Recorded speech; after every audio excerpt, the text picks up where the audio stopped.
Number 1. Haunted? I grew up in a big and rather poor family. We lived way out in the country in West Virginia. The house we lived in didn't have enough rooms for everyone to have their own room. And this story happened a very long time ago. I was a kid then. And in the 21st century, I'm in my 80s now. So if you've ever seen Coal Miner's Daughter or Little House on the Prairie or anything, you could imagine the sort of poor life that we lived at the time. Plus my mom had a lot of kids. I had 12 brothers and sisters, although some of them are no longer with us. I shared a bedroom with one of my brothers. It wasn't unusual. I know a lot of places today don't really feel that is appropriate, but it wasn't anything important back then. But it's important for the story because we experienced the same things. So everything you will hear in the story is 100% true. If you're skeptical about it, I still encourage you to listen until the end. The story will be explained. When I was around 8 years old, one night, I woke up in the middle of the night.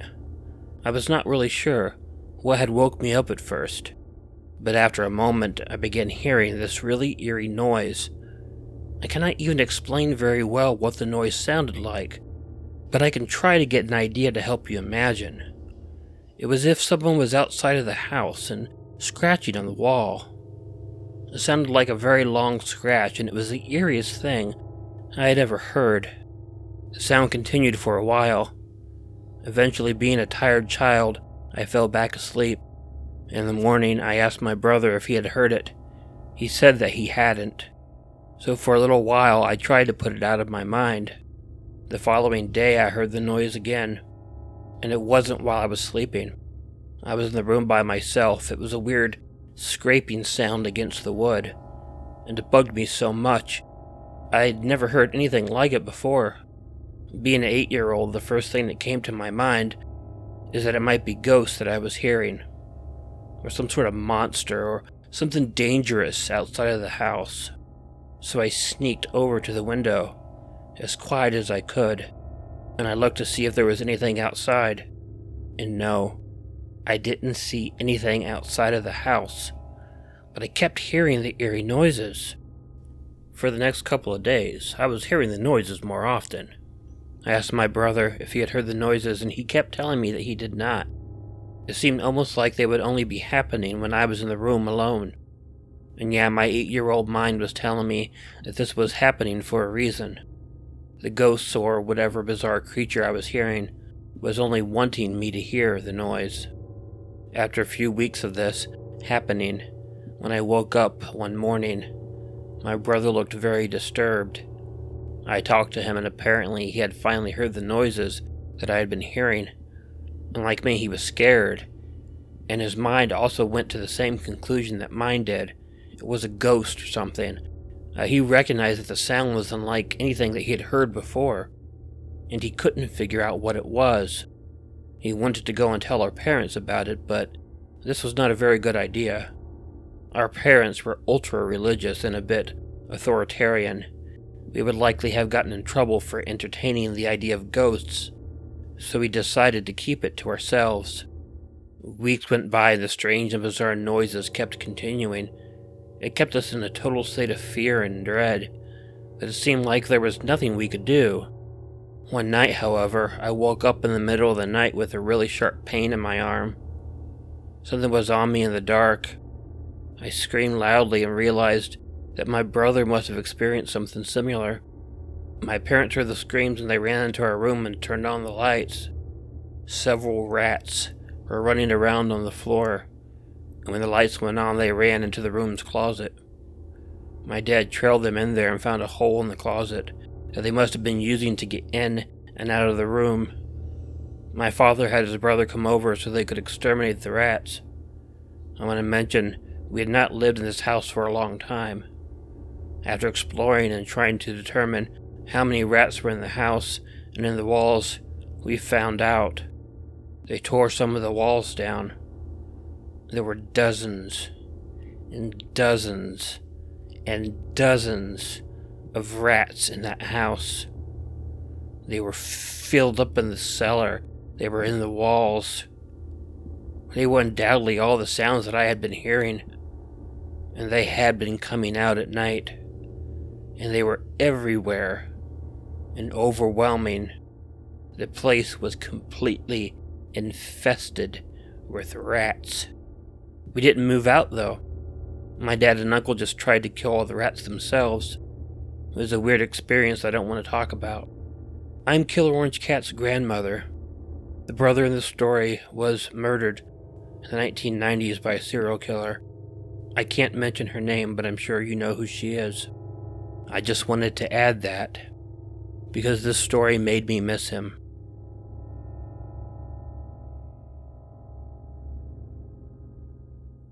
Number 2. The Windy Walk. When I was just out of school, I got myself a job at the local video store. I guess that sort of tells you how long this story actually happened.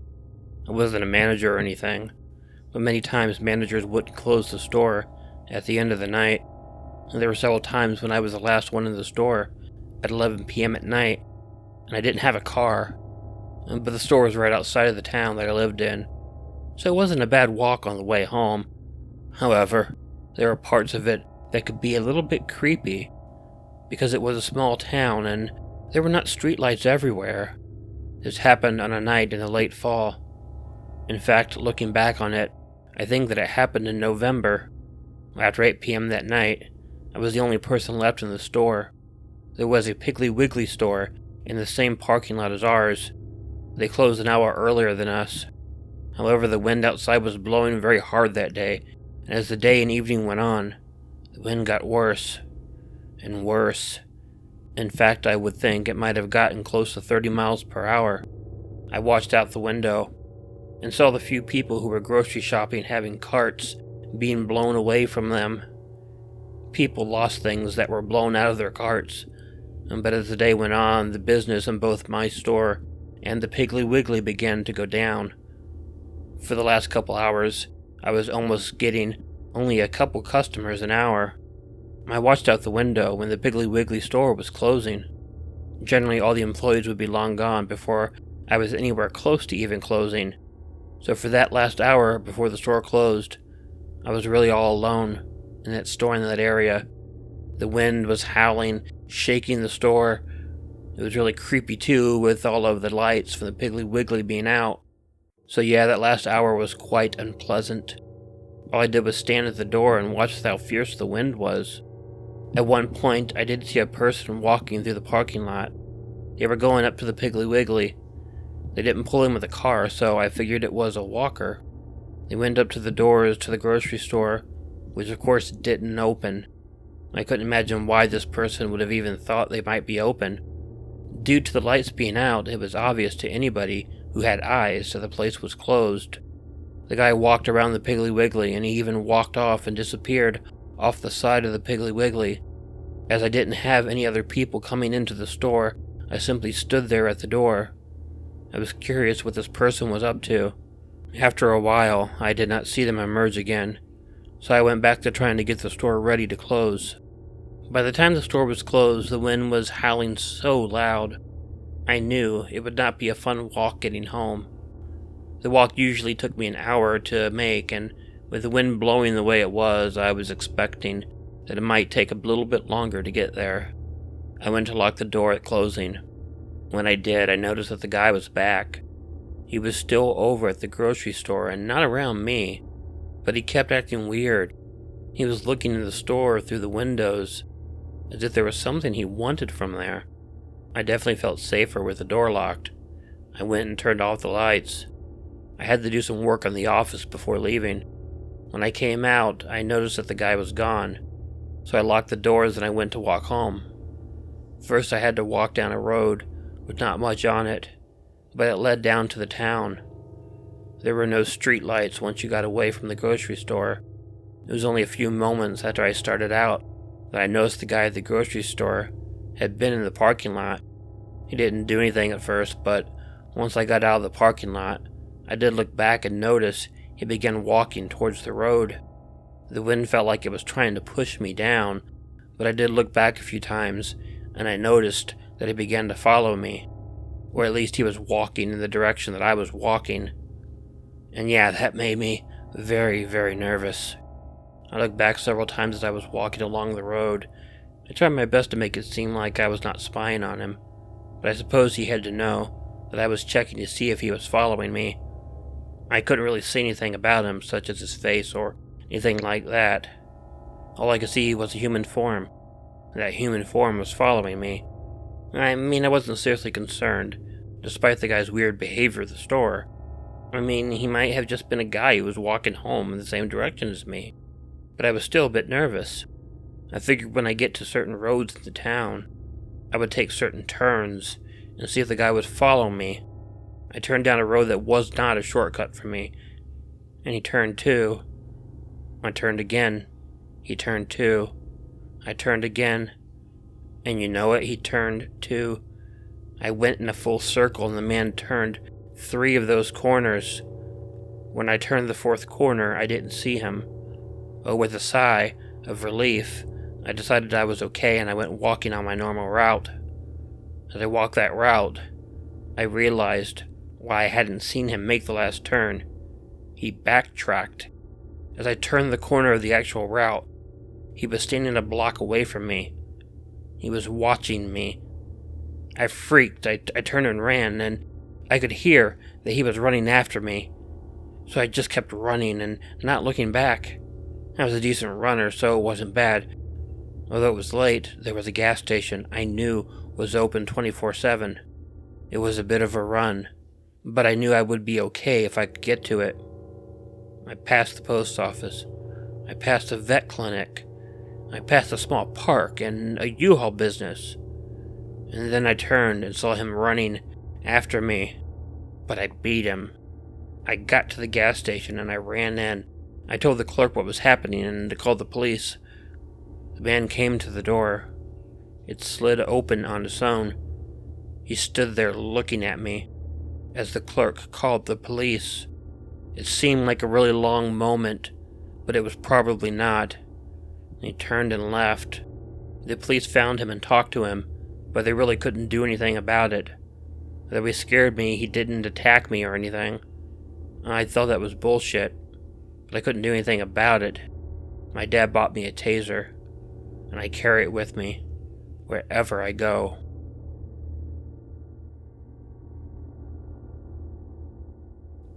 Number 3. The Dare. This is a weird story.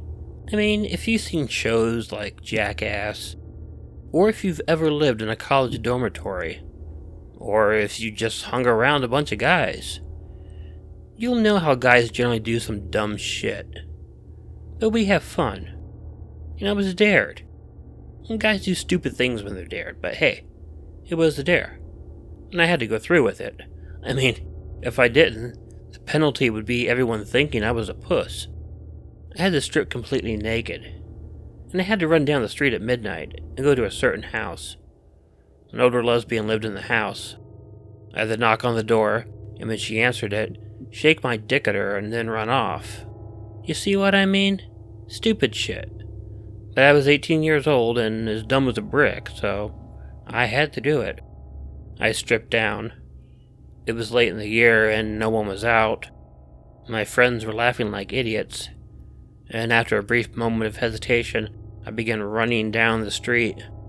When I got up on the porch, I hesitated for a moment, but I had to finish the dare, so I knocked on the door. No one answered.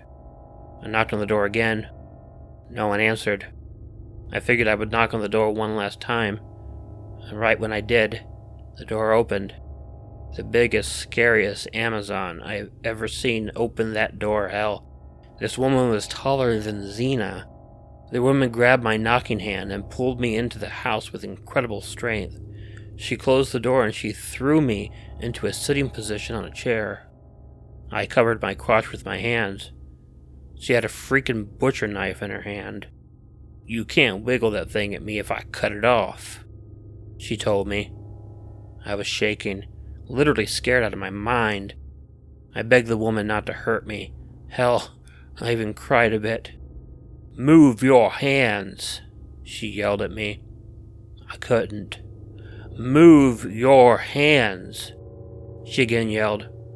I hesitated again, but when I saw how angry she was, I moved my hands. I was bawling at that point. I really thought this woman was going to cut my dick off. And that's when I heard it. The police sirens. For a moment, I thought my friends had called the cops, and they were coming to help me. But I realized I was wrong. When they got there, the big lady called the police. They came and arrested me. They didn't cover me up. They walked me out naked in the car. Put me naked in the car. And booked me naked.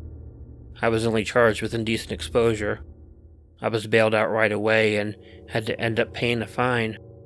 I thought I would have to register as a sex offender, but thank God I did not. But honestly, I wasn't really upset about it. I truly thought that lady, who I later found out was not a lesbian, was gonna demand me. And you know, paying a fine was a lot better than that. I was told to send this story to Killer Orange Cat because he does stories like this. I really hadn't listened to his videos before, so I didn't know, but a friend of mine said, hey, tell him the story about the time that woman tried to demand you. Well, I would really like to tell you that I learned my lesson, but I didn't, really. This was the sort of thing that I keep doing to this day. I never turned down a dare. Oh, and that's why I'm making the story anonymous.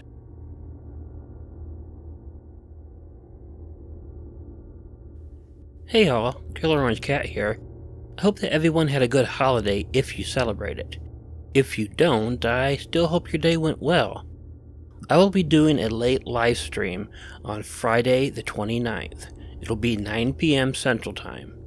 If you like this video, please let me know by hitting the like button. If you're not already subscribed to Killer Orange Cat, feel free to click the subscribe button and the bell below, or click the icon of Ichigo the cat that will appear at the end of this closing. Leave me a comment, and let me know what you think of the video. Share it with someone you think might enjoy it. If you have an original story you'd like narrated on Killer Orange Cat, please email it to the address included in the description. But most importantly, don't forget to make sure to check in your closet and check under your bed, because you never know where a Killer Orange Cat might be hiding. Good night.